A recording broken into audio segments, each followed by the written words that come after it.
Hey, you. Welcome to the What Reading Book Podcast, the no boring zone where we get you all excited about books that are worth reading. On the What Reading Podcast, you get some unbiased take on books, juicy scoops of what runs through the minds of your favorite author. You can call us your virtual book connoisseurs that help you filter through the many books out there and let you know the ones worth reading. On this podcast, we talk about different book genre. We do not discriminate. From fiction to non-fiction, poetry, biographies, memoirs, you name it, so long as it is written by an author of African descent and project our very own authentic African stories. You can count us in. So welcome on board and thank you for tuning in. We hope you enjoyed the show. Hello, beautiful people. It's yet another exciting episode of the What Reading Podcast. My name is Toby Enyade, and I am really gushing and overtly excited about this particular episode for different reasons. Hopefully you get to find out more about them shortly. But first, how have you guys been? I know it's been a while, but we are super duper excited to be back, and of course with a fresh guest, a guest that we know quite a number of you are will be very, very fascinated to know more about. And I won't do the usual drama this time, but before I get into who our guest is today, I would love to say hello to my usual culprit, my partner in crime. Hi, Shay. Good to have you here. How are you? Hello, Toby. Make that hello more lively, good to be here today. Well, you're the ever so calm one. one. Clearly can come out. Our voices can't always come out the same way, so you can go on soprano or alto. Let me take the tenor or bass line. It's all right. That's okay. I mean, I've gently accepted the title of the loud one in this duo, so that's absolutely fine. I saw that post we did on Instagram recently, and I was just all over the place. Actually, he just came. I was like, "Be calming down," and he came with his own chill, gentle voice. I'm like, "What's this guy? Try and match my energy sometimes." But yeah, it's all right. We all can be the same. But very quickly into the business of today, I will be talking about our author. No need to beat around the bush, right? We've got a very interesting person here with us today. Before I mention her name, I'm going to very quickly read her bio, and maybe some of you might be able to guess who our guest is. So, a short profile about her is that she is an investment banker by day and a romance writer by night. She began writing by accident, and what started as a few scribbles for friends has led to 20 titles and counting. She is a self-described hopeless romantic, the part that I love the most. When she's not creating new characters, she what now? She's a loving wife and a mom of 3. Who can guess already who I'm talking about? Well, it's none other than Adesuwa O'man Nwokedi. I hope I got the pronunciation right. Drum rolls. Yes, you did. Hi, Toby. Hi. It's so good to have you here, Adesuwa. How are you today? I'm very fine, thank you. And thank you for having me. Awesome. We're super excited It's a about pleasure to have you. Yeah, amazing. So, I'm not sure that profile or that bio did enough justice to your person or who you are. So we're just going to allow you tell us a bit more, tell our audience a bit more about Adesuwa. Just let us in on what you think might be what them knowing more about you. So, Well, it's the profile is just pretty much, it's summarized, Yes, even though my bio states I'm an investment banker, I actually had investor relations in the Nigerian, in corporate Nigeria, basically, in a firm in corporate Nigeria. I studied chemical engineering, but then, after a while, I veered into the finance Space. space. And writing, I wasn't kidding when I said, kind of like I consider myself an accidental writer. Because even though I used to write as a child, almost all of us wrote as children. I'm sure both of you, when you were like 10 or early teens, you used to scribble and stuff. So, Yeah. but after junior secondary school, actually, I kind of let it go, drift away. University, started working, and writing was not even in my vision at all. Yeah, I was pursuing a career, got married, started a family, so that wasn't, So what led me back to writing, was a community I had, online fertility community I had, and Okay. because I had in hindsight, it wasn't really a long wait. It was a 3-year wait. But for me back then, I felt like I was waiting for centuries. So after having my twins, I wanted to give back. So I created a community for women in different stages of the fertility journey, just for us to commune and discuss and exchange information about hospitals, treatments, and all those things. But then I thought, okay, let me at least, it's not every day serious articles of yada yada. Let's just throw in some stories now and then to just cheer everyone up. So I used to drop like a chapter of something every Monday, Wednesday, and Friday, and we'll share it on our Facebook page and which would redirect people to the blog. And then over time, most of the readers were non-community members, were people on Facebook who happened on the stories and like, oh wow. So the story just kept on growing bigger and bigger, getting a life of their own, until someone, I think when one of them, because what I would do, I would serialize them. It was almost like a telenovela. It would run, this story, Monday, Wednesday, Friday, new chapters drop in, Nice. and then it would end, and then I'll start a new one. So someone said, oh, why don't you just put these together But it's as a book and put it on Okada books? I'm like, oh, idea. So I just slapped, other books. yeah, I just slapped it together, barely any editing, just just copy and pasted all the probably 35 chapters from the various links, and that was in 2017.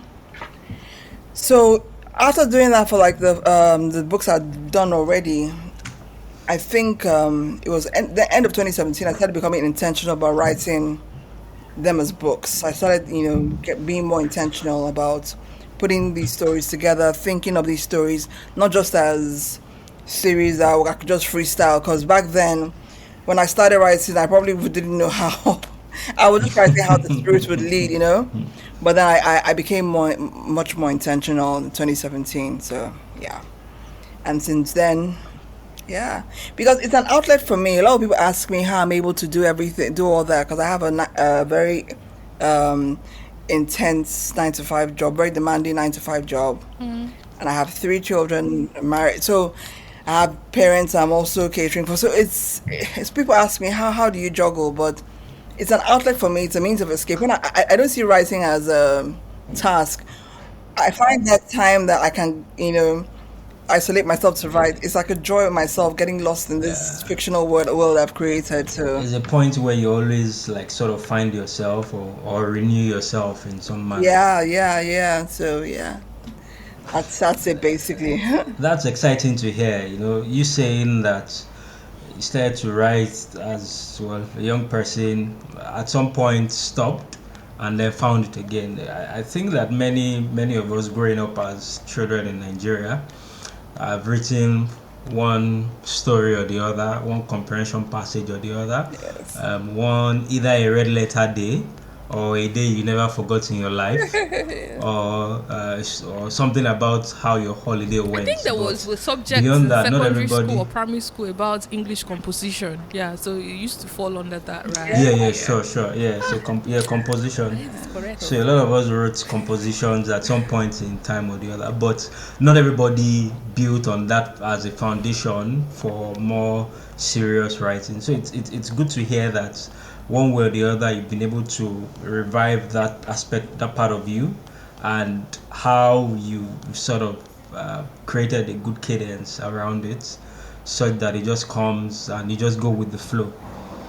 But without going all around, I'm just curious, really, like why this book, why marriage classes? What point of the day were you at where you just felt like, I think this story. Let me just write this story. So there are books, and this is quite different. And like Toby was saying, it's a page turner. I was supposed to do some other things, but this book made me finish it before going back So before you answer that question, Most yeah, conversation. when I was actually the one that selected this particular book, and in my mind I'm like, you just want to torture she, like this is such a it's the genre in itself. It just makes you feel like, what is it? Why would you make a man read a book like this to start with? But I was like, I know, send. We need to do something different for a start. And I was just very keen. And by the way, guys, I forgot to mention that the book in focus, because Adesuwa, for those who do not know, has authored quite a number of titles, up to 20 titles at that, and we're focusing on a particular book by her titled The Marriage Class. And so of course the genre she mostly does is around romance and fiction and all of that. And so it's a break from the norm, from all of the seriously stuff that we get to talk about, or we know African literature to be focused on. And so to quickly answer Shei's question at this way, I don't know if you want to quickly chime in. Okay, sure. I have to go back probably a few years. So I was in discussions with a publishing house, right? And they wanted me to give them some proposals for some story ideas, right? So I came up with 5 different ideas. Oh, a group of bridesmaids doing XYZ, a marriage class, a class of people, about to get married, just different story ideas. This was like 2019, but those discussions didn't really pan out. So I had the folder with the ideas, basically, just waiting for Okay. me to to use. And then fast forward 2021, there was this competition, law competition. I think it was Ebony Life. Okay. So I thought to Oh, okay. myself, you know what? Let me do this. Let me just, jump in there and, send in my, my what's it called? Your Let entry, me like a write a story. story and apply, basically. And my entry, yeah. So I went through my the folder that had the ideas. I'm like, okay, yeah, this sounds like a nice one to develop for TV, because it was a TV series. So it was supposed to be a pilot and then the series document, basically. I'd never done Okay. either before. I had to go online. What does the pilot look like? I was just crazy. So I fleshed out the character for the marriage class, wrote a pilot, and I wrote the series document, right? And I submitted towards the end of 2021. Okay. So there was supposed to have been 2 windows for you to hear back, as February and August. So my best friend was telling me, look, if they don't use this book, you need to like develop it ASAP. If they don't use this story, The story, yeah. yeah. So February came, nothing, and then when August came, because I was working on other things. My best friend was like, look, now you need to develop the story like ASAP. So I just thought, well, okay, fine, no problem. I have the skeleton. Let me just put the flesh on the muscle, right? I sat down and fleshed out all these characters I'd already, outlined and thought of. Made a few changes here and there. It was mainly the Christmas of 2022 that I spent just fleshing out the characters and all that. Christmas and into January. And yeah, I just thought, okay, I'll just release it. Valentine's Day release, yeah. And the funny thing, one of my ARC readers, I remember sending it out to a few ARC readers, and one of them told me, "No, this isn't nice. This isn't a good book, and you're not going to get any new readers based on this book, right?" But I thought to myself, you know what? It doesn't hurt, right? I'll just release it into the world and, say, like, whatever will happen, And it published on Valentine's Day 2023. I got a few paperbacks done because I'd already dipped my toe into that space with a book I released the year before called Miligachi. So, and that didn't go too badly. So I thought, okay, let me just get a few copies, and yeah, if it lands, it lands. If it doesn't land, well, on to the next. So yeah, and then yeah, I'd always been fascinated right from when I was in a marriage class some 16 years ago. We were so different. We were so different in that class. Like sometimes I would spend half of the class just looking at people and trying to imagine their backstory. What's their backstory? There was some very unlikely couple. Like, how did these two even like? I was just so always so fascinated by it. So I guess somewhere it had always been maybe percolating somewhere in my mind, and then it just found the outlets basically to come out. Yeah, amazing. That's quite a story. Yeah, and to think that all of this just materialized quite recently is even makes it even better. I love that the book is contemporary, easy to relate with, and there were so many references you made to things that are like, this is just yesterday. This is Instagram. She's not talking about 1960, and all of that. Yeah. And so for me, that was a really good thing, and I think that's one of the things a lot of people love about the marriage class. It's how relatable it is. Apparently, a number of people enjoyed this book or enjoy your writing because of the relatability or the way it's kind of like resonates with people. Everyone loves a damn good love story, right? And I've always wondered why. Everyone. Yeah. Well, except some killjoys, if that makes sense. But off the top of my head, I feel like there's this vacuum or there's this longing in the heart of everyone to be loved and to be loved right as well. And there's no way you would see a beautiful love story that would not tug your heartstring, if that makes sense. And so it's quite interesting that very good authentic love stories are hard to come by in African literature. And so when you decided to make that decision to be a romance author or a romance writer, what led you to that point? Did you have some reservations that people would not take you too seriously because again it's a genre that in the real sense of it, traditional publishers are not so keen about? They don't even think that there's anything solid, or I'm sure you get that bias a lot of time. And also, in spite of tell us about some of those biases that you've experienced as a romance author or a romance writer, and how you've managed to work your way through it, and why you definitely still choose to be an hopeless romantic and choose to definitely write about love. Yeah. Okay, so first of all, I want to correct a misconception. Like, in the Nigerian romance space, there's so many romance authors, and we just formed I call it a coalition or nice. a group, the Nigerian indie romance authors. If you use the hashtag NIRA to search on Twitter and Instagram, you probably see. So we've been posting each other's work a lot, because there's so many. I can count right now at least 10, 15, solid romance authors. And there's a space, there's that readership. So going back to what made me start writing about romance, if you just don't forget, I said it wasn't even intentional.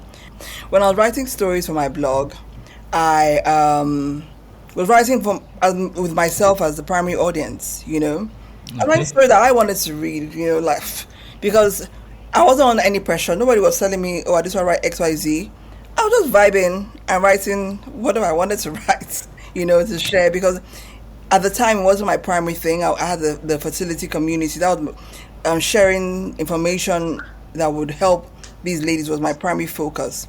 But once in a while, just vibe, share some, nice love story. I didn't think it was a bad idea to do that.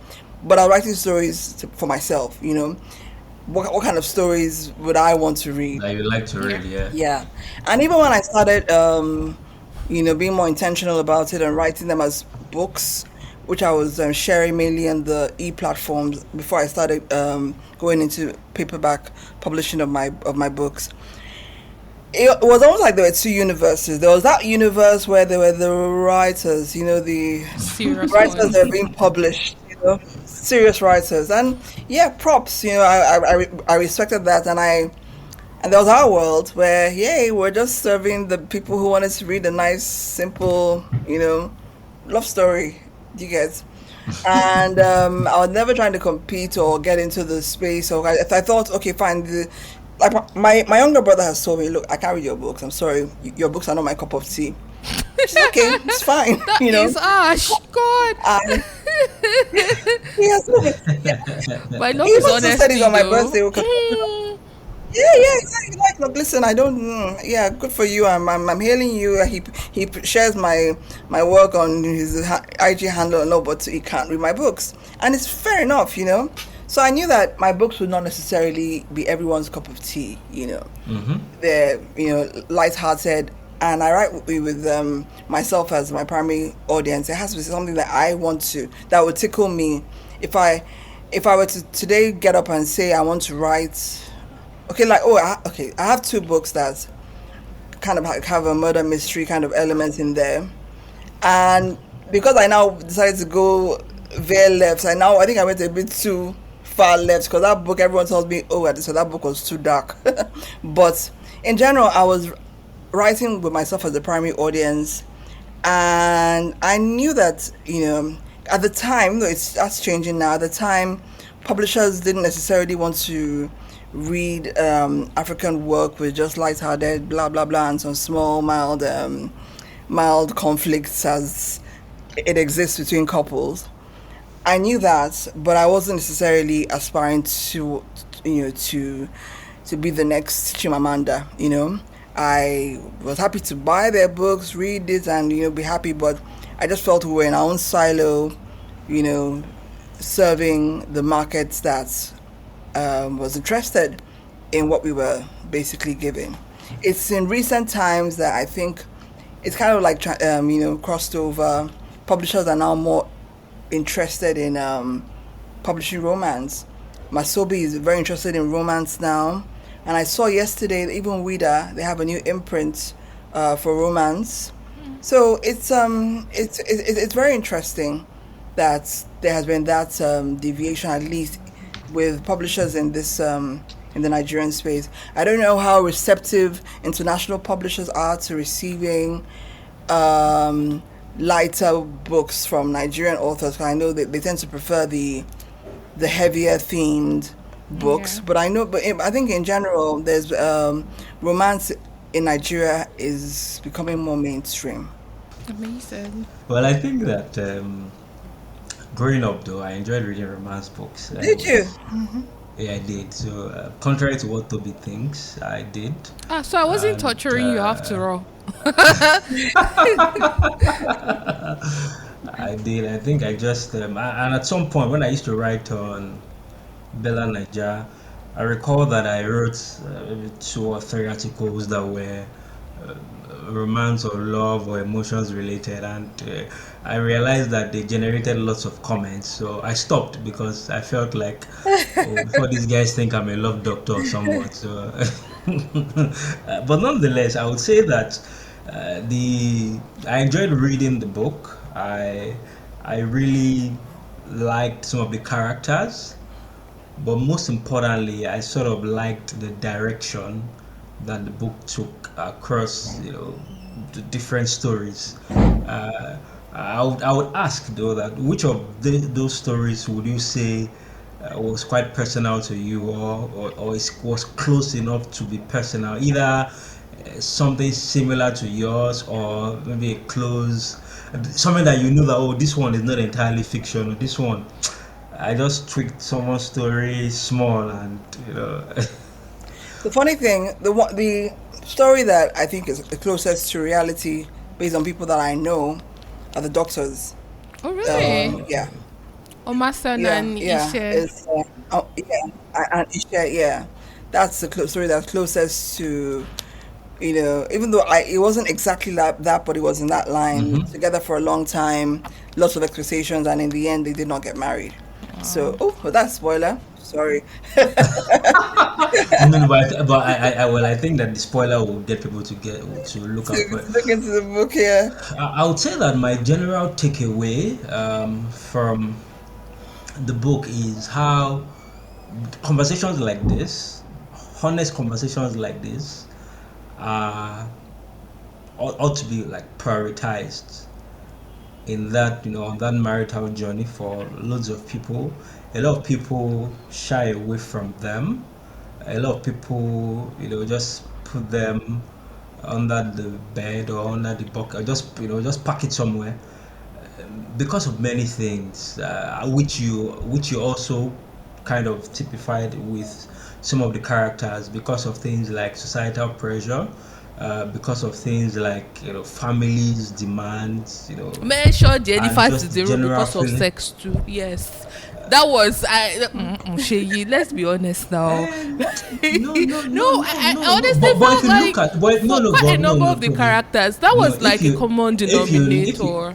Like there were from the so many of them stories that were that we read in clouded this by book, sex, and so it was no, preventing them I from having the disagree, honest because if conversation. you read, Should I start mentioning names? Did we just read the same books no, together?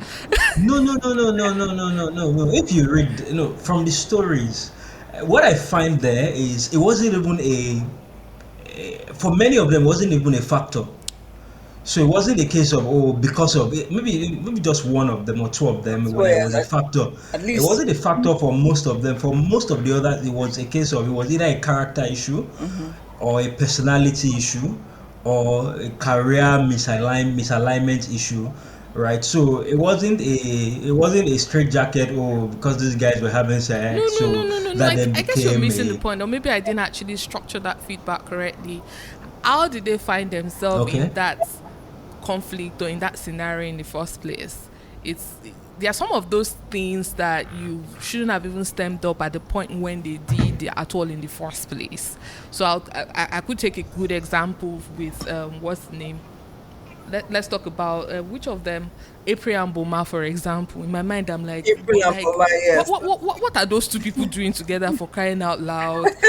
Like, did they have to get to the point when you are doing marriage counseling before you now start getting to know about all of your, obvious differences? And the point I'm trying to make in essence, Sheye, is that, some of these issues or these character flaws wouldn't have even been brought to bear in the first place if sex was not on the table. And this is not like I'm saying anything, but I'm just like, courtship or whatever context of dating is a time for people to have very important conversations, and if you're not doing that, So you're like allowing Ogechi and emotions Zulu, for instance. oh god, those are your favorite terms. You tell me, start with it. No, but the point, so I'm using those as an example, because when you look at the trajectory of their story, it wasn't even that, because it was maybe much later on that whatever occurred with them, but it was more of one person is under pressure, the other party doesn't want to disappoint, and it was clear that this person was not just a fit at the time, and the only reason why there would be some alignment was they need to have a honest conversation. If you want us to go on this journey together, then you're either accepting me for who I am or helping me to become who you want, or who can be, or to achieve what is sort of a meeting point for both of us, right? And sex was in the picture, all of that while. So even for Prince, for instance, it wasn't in the picture because they are You are They choosing never to get each other, yeah. particularly Like, mention yes. the couples that sex was all in the Yes, equation, that's the but point, that's the point. 40% That's of the these point. people. No, let me start mentioning this because I had to. So Okay, so 40% one is of a the lower things, number, yeah, actually. no, not even beyond 40. I'm going to. Okay, so one of the things I kind of like felt was a good and a not too pleasant part of the book is that 10 couples are quite a lot, and that's like 20 names, and so it might Yeah. be quite hard for you to like keep up. Yeah, So yeah. I found myself trying to like Yeah. make a note separately so that I can know, so okay, this is AK and what's the name, and have a Who is- description yeah, for the yeah, who is yeah. who and all of that, and that makes Yeah. sense. But Shay, Let me start listing the ones that I think their judgment was clouded by sex and they were not thinking straight because they were either stigmatized or whatever the case may be. Pardon my French. But again, I'm just like, Kenny, these things are not even meant to. So again, even about that, I would agree that as much as we try to underplay it, that is the reality. Of today, truth. Yeah. So that character dynamics is what I can call a representative sample of the dating space in Lagos, Nigeria, Abuja, Nigeria, London, UK, London, United Kingdom, wherever Chicago, US. you want to pick samples from. It will give you that sample of 3 out of 10 people are not thinking clearly, not because of sex. 4 out of the 10 are not thinking clearly because of the sex, and then there's another 2 or 3 others Other that ones, is just career or money issues that is their problem, or societal location. pressure. In this day and age where half True. of Nigeria's population has jackpot, and then we hear the women in Canada are looking for husbands, or the men in Saskatchewan are looking for For wives.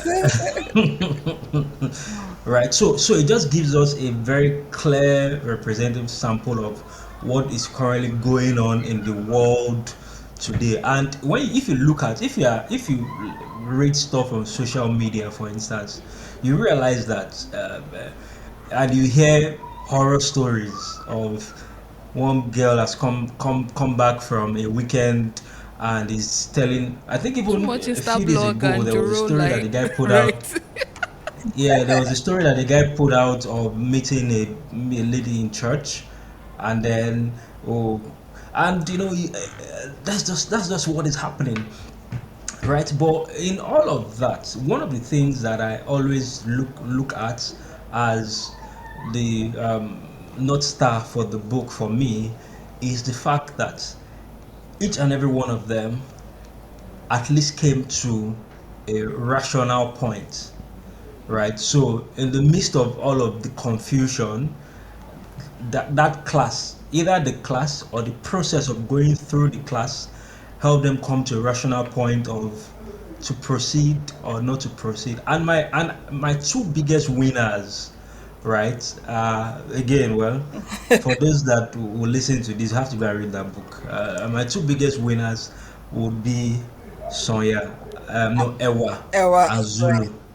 Okay, Ewanzu. Okay. Yeah, so well, again, they were not the pairs, but the Yeah. fact that there was some ground shifting, and I would say there was some beneficial ground shifting for them, Yeah. right? That was it for me. That imagine if that did not occur. Imagine if Ewa continued in that manner. It was disaster waiting to Written happen, ahead, yes. True. right? So that's my own takeaway. Yeah, true. And like in truth, and I don't know. I think the pressure is. I don't know if the pressure is less now, but in my days when I was in my 20s, the pressure to get married was so intense. Like it was all everybody was thinking and breathing, and I had a similar Ogechi-ish moment, even though I didn't marry the person. Because you don't like this person, but everyone says this He's a good person guy. is, but it was really intense. So I was just basically trying to highlight those issues, those small things. And I understand what Toby says about, the physical attraction, the fiery, passion, making them, not necessarily sit down to, like April and Bomai was a whirlwind romance. They just, and a rebound as well for one of them. So they just rushed into, okay, oh yeah, this person, and they rushed into it, and weeks later, hey, they're looking at each other. And then for a few others as well, going into the marriage because of expectations. There was one who didn't want to continue a family pattern of abandonment, Yeah.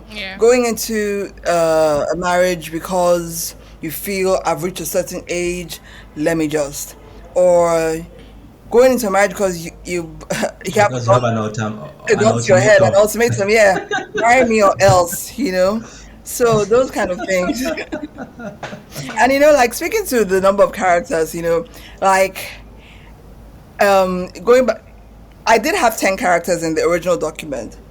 And then because I was writing it for a TV series, I thought, okay, the more episodes, the better, Yeah. which is why there were 10 couples. And when I wrote it, maybe because these characters had been in my mind for so long, it wasn't difficult for me to, dimension. Well, a lot of people have told me, oh, okay, fine. It's been hard keeping track of so many couples. And I get it. Honestly, I get it. So, yeah. Yeah, it wasn't so hard eventually anyways when you kind of like get onto like a new chapter. Get to know the Yeah, couples, right? Yeah. I love how those characters were so personable to the point where you could, what's the word now, you could almost feel or touch them, and it's like the first few paragraphs in any new section at all or a new chapter is juggling your mind and like, oh, okay, so this is Happy and Raymond, this is Yeah. the guys with the Lucas triangle and what's not and all.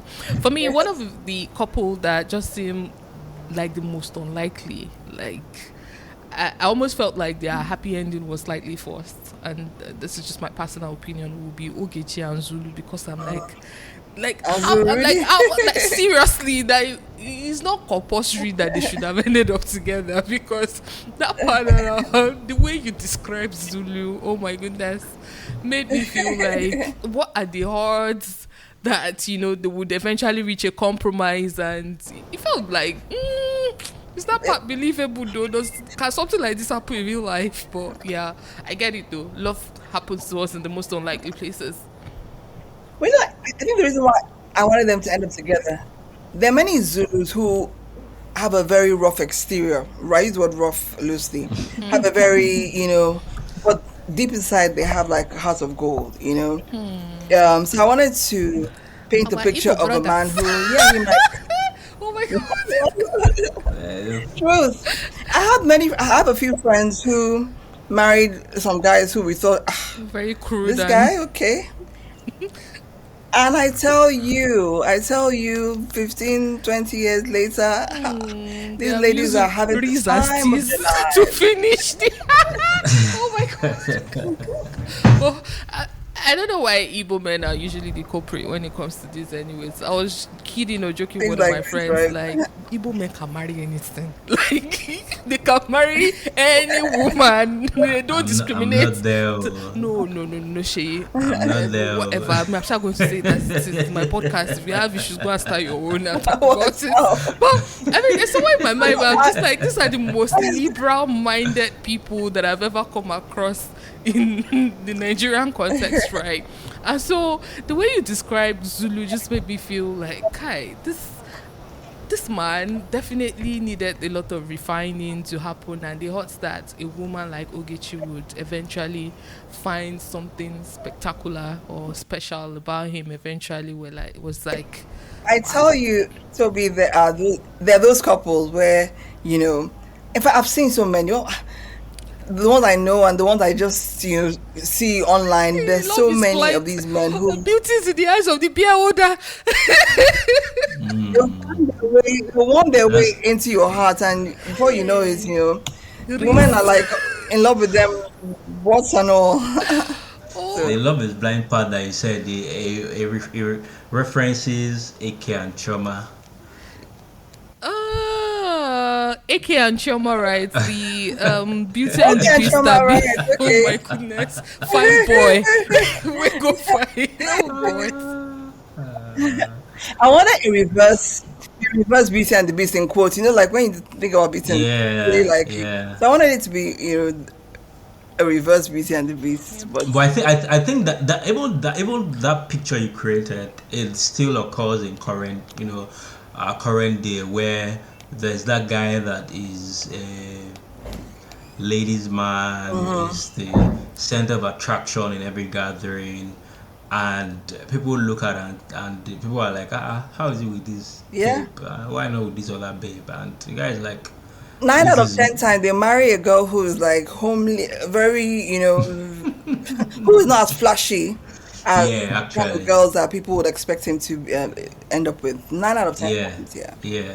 So, well, I think it's the reality of life that the things that attracts people are Opposite solely attracts, different. right? Yeah, While some, yeah, well, I hear that opposite attract now to attack. So I wouldn't entirely say they attract. But I would say that at the end of the day, it's always a case of whatever tickles people's fancies are totally different. And I would celebrate Nosa. How you fashioned that story or how it came about reaching that conclusion was not an easy thing to do, right? Well, nowadays there are a lot of baby mamas, yeah, right? yeah. So it's not that difficult as it were, but it's still never. There are some people that, like you mentioned, for him there was already a history that was trying not to Repeat. continue, Hmm. right? And then, but for some people in certain industries, it's almost a status symbol. You get that, oh, if you don't have someone that already has a child from you, Yeah, yeah. you're not yet a top professional in that industry. But in the industry that he played, it was almost a very calm and very, and the fact that they were even colleagues at the time, it wasn't even an easy thing. But big ups to him for taking that decision through your pen, anyways. Yeah. And and then sometimes as women, sometimes we know, when you're in a relationship with somebody who isn't all there, sometimes but you want to lie to yourself, you want to convince yourself that, oh, no, no, no, it's not that way. So that self-realization and self-awareness as well, is very difficult for most women to come to when okay, let me just free this guy. But is there ever a world where they had gone ahead and just maybe it started to align properly for them? Well, like with everything in life, it could either go this way or that way. They could have gotten married, and they could have lived just a very tepid, life for the rest of their lives. Basically, he was going to keep on being committed. He was ready to do what he needed to do, provide how he needed to provide, give what he needed to give, but his heart would have always been elsewhere. And she could have as well just kept on turning a blind eye and taking what he was giving and amplifying it to herself and to everyone around for the rest of their lives, basically. I, Life I, I, I, like that, yeah. yeah, I would say that the major struggle for him must have been the sense of aloofness that she sort of demonstrated, where it was all about baby moon and Well, the soft life actually. But everybody wants a soft life. yeah, There's no crime in that. There's yeah, no yeah, shame in that game, anyways. Can we talk yeah, about how oftentimes men tend to um what's the word now?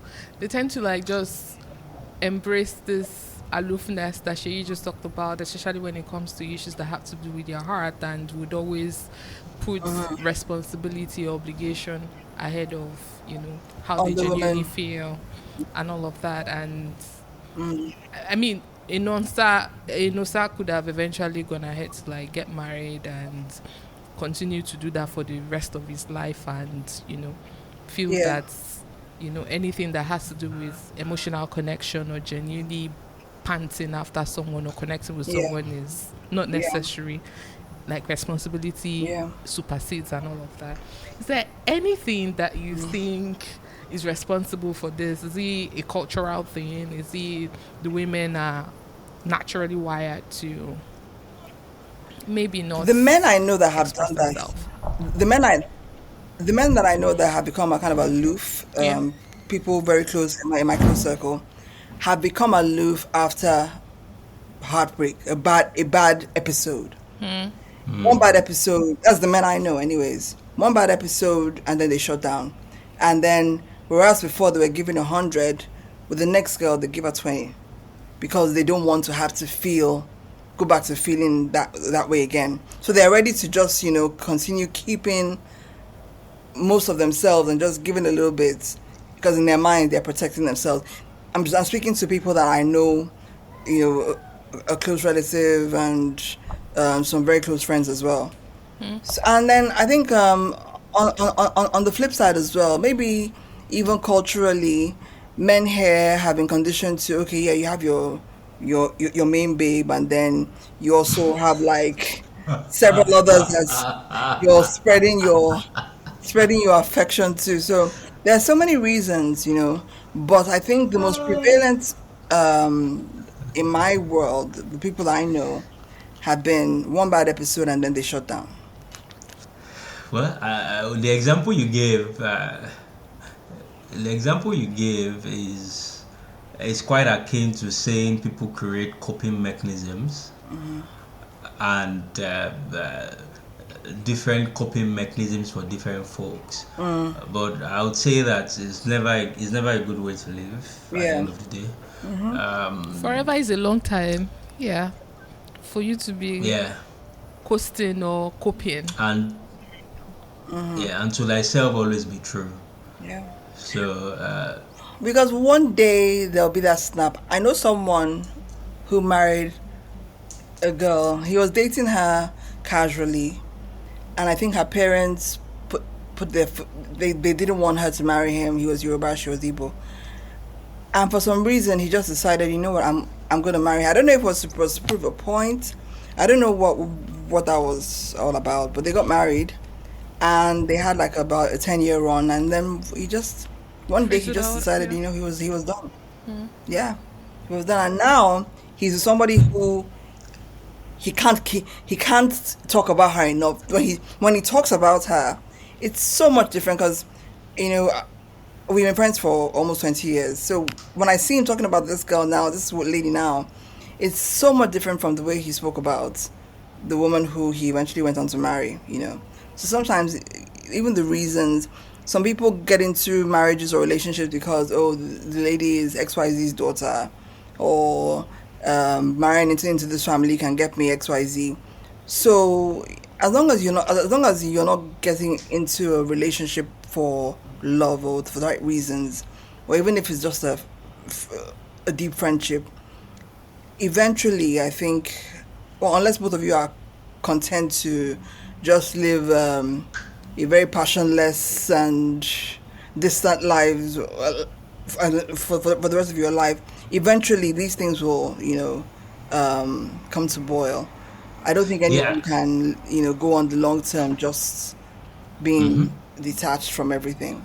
And I would say that for most of our parents or the generations before us, the structure or the ways in which they got into marriages was quite different. Quite different, yes, I agree. And the way society embraced even separation was also quite different. Yeah. So what that meant was we had people that they celebrated longevity, but it didn't necessarily translate into satisfaction. Yeah, they might have been living separate lives for maybe for 20 out of the 50 years they've been married, or 30 of the 50 years they've been married, they've been living separate lives. But to the outside world, they've been married 50 years. So and the point is, even in that reality, many of them do not come to terms with that reality, because for them that was the society they met anyways. And so even when they are then trying to counsel or guide their offspring or their children, it's still from that picture that they've come to know. But the world that we live in is becoming more different by the second. There are a lot of conversations that are being had both online and offline, and the realities are very different now. So I think that there's a lot more healthy conversations. There's a lot more hearty conversations as well, where people are very clear as to, or people have gotten clearer as to what they want.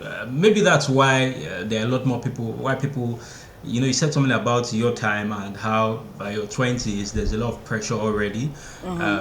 But nowadays, I wouldn't say the pressure has moved from the 20s, I would To say. 30s, yeah. Yeah, because there's a lot of people are seeking clarity more than any other thing, and so shout out to those that continue to do this and do it properly. Yeah. Good. It's not easy, I promise. Because even if you're getting into marriage for the right reason, even if you're hopelessly like Mm-hmm. you're hopelessly in love with each other, marriage is it's serious stuff. Yeah. Marriage is serious stuff, and you need not just the intense love and passion. Mm-hmm. There's a maturity that you need. There's a level of Mm-hmm. patience that you need. There's a Mm-hmm. spirituality that you need Mm-hmm. that can carry you through the journey. It's not just about, oh, I love you and he loves me, and then yeah, that's it. So many people I know that have gotten divorced, they were head over heels in love with each other in the beginning. Yeah. Yeah, but there's so Great. many. Life will throw you for a loop. I love how you emphasize the whole commitment element when it comes to, committed relationships. And I just Yeah, wanted to flash or flag two couples that I don't think we've actually mentioned their name, which is like Chris and Bola. I wrote here, I yeah. described them as the cold girl and the young blood, which I don't know if it's a fair description of the both of them. But I love that you decided to bring that dynamics into the story around the role that age sometimes plays in the place of Yeah, love. Does yeah, it even matter at all? And I imagine that maybe if yeah. we were having this conversation maybe 2 decades ago, it perhaps might It have would been have been slightly impossible. different. Yeah. Yeah, it would have been impossible. But it's so refreshing to get that perspective of how, an older lady finds love or younger I know it person. happens. Yeah. So what specifically inspired that, and why did you choose to, weave their story into the book? Going back to a question that you asked at the beginning when Yeah. you were talking about inspiration, I forgot to mention I have a friend who was over 40. Mm-hmm. She was once married. She's divorced. She was married in her late 20s, early 30s, but divorced, Okay. no kids. And I hadn't seen her in a while, and I saw her. Now she's over 40. And we were at a friend's birthday dinner, I just thought to myself, she was a more vibrant, more. She was so confident in her own skin. She was, she was so she believed in her, she was Come gorgeous, into our and own. she knew Yeah. it. And she told me, yeah, she had come in, she had evolved into this. She was beautiful before, but she was just something else. And her beauty wasn't just on the outside; it was which was glowing on the inside. Hmm. And she was telling me how the person she was dating at the time was several years younger, and how all the interests that was coming to her were from much younger guys. And she loved it, and she felt sexy, she felt beautiful, and she was expressive about it. Sometimes, even if you feel confident, you don't necessarily, maybe if you think if you talk about it, people might think you're consider you arrogant. But she talks Mm-hmm. about it. Look, I'm beautiful. Of course, these Mm-hmm. people want me. And I was, that inspired Chris's character, a woman who's over 40, but she's beautiful. She still makes the much younger girls, look at her, grin with envy. So that inspired Chris's character. Judging from a male perspective, Shay, what's your take on the Bola character? Like, what do you think about him? Do you think it was just a young guy enamored by, the beauty of Chris only, or there was genuinely something more to it?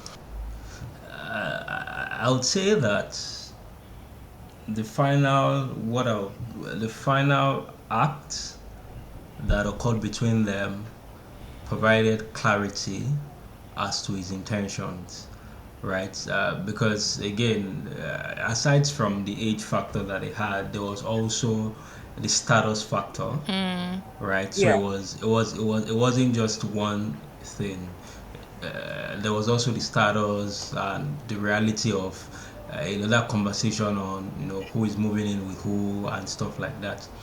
but that final act that occurred with them, where there was then some sort of Compromise. reality check even for him, showed that he had started to come into the man of the moment, and would definitely have built on that personality going further into. Imagine if they were like real characters, anyways. They would have built on that personality going on. I know that this one already gave us a disclaimer that we shouldn't expect any Spin-off, right? any sequels or any of the characters. So yeah, we'll carry on imagining. Yeah. Okay, so I'm just going to do a quick roll call now because I imagine or believe that we're running out of time, and I'm going to I'll probably go last. Adesuwa, can you tell us who your favorite couple is out of a 10? Funny enough, not many people call them, and it pains me so much because I love them so much. Eric and Evie are my favorite couple. Of course, I was going there. Oh my god, I love the chemistry. And I was going to say something that when I eventually read how their story ended, it kind of like made me take an action, a personal one, made me look deep within me, and actually, I think their story was quite instructive for me, and how if there was anything about the book in itself, it's how you tell a story and you leave it for your audience to take what they want out of it, and you trying to pass on some very important and really crucial lessons down to people, but you're not pushing it in their face. It's not, I think the word to use is didactic, like in that sense of it. It's like, read it and then make what you want out of it. And I think that's one of the beautiful things about your book. And so I totally love the chemistry between Eric and Ivy. I thought that was I thought that was really amazing. Is it Ivy or Ivy? Yeah, Ivy. I think it's Ivy. Yeah. Okay. It's a Benin name, Ivy. Nice. So Sheyi, your turn. Abby and Raymond. I've said a lot about the other person. Wahala. What is that? I felt like slapping Abby. Story of choosing violence. But I mean, Abby was a lord, and I'm like, is she okay though? She needs to be checked, but again. So I like. In truth, there are more Abbeys in this world than you think. In truth, there are many Abbeys. There are many people who you're married, you're engaged, you're about to get married, and they're also the past just come and just mess your mind. Oh my God! Exactly. Lucas, I bind you. So the reason why they were sort of my own favorite is. I like, again, that Raymond came into himself. Yeah. He gave a lot too loving and very too lovey-dovey or what? Yeah, it was. It almost felt like he had taken a portion. Maybe I had taken a portion, and so the portion was working overtime on him. But seeing him coming to himself, put his foot not for just ground, that, you were feeling but that even part. that final conversation that they had, where he said, not just that even it needs to leave your heart. That was quite. He came in touch with that was reality. quite impressive. Yeah, and that I feel that every other story has some sort of happily ever after, right? Yeah. Well, yeah, most of them, most of the stories had some happy ever after. Theirs didn't at the time. It's left for us to imagine what would happen afterwards. It just was open-ended. Left it open. Yeah, but I like that we weren't forced to see a happy ending with them. Yeah. Yeah. My turn. Of course. Shout out to all the LDRs out there, the long distance relationships. And so why are you rolling your eyes, Sheyi? Roll it very well. Shout out to Bianca and Prince. Like that part was just like my absolute favorite. And I felt Oh God! What Prince did? Like he went the extra mile to prove his love, and Oga was a sharp guy. He walked the talk. Come on, let's give it to him. He came all the way from Obodo A lot of Ibo. people didn't think. A lot of people didn't think that they would. I didn't see that coming though. Yeah. But I think that for that their story, I'm even very curious as to what then happens after.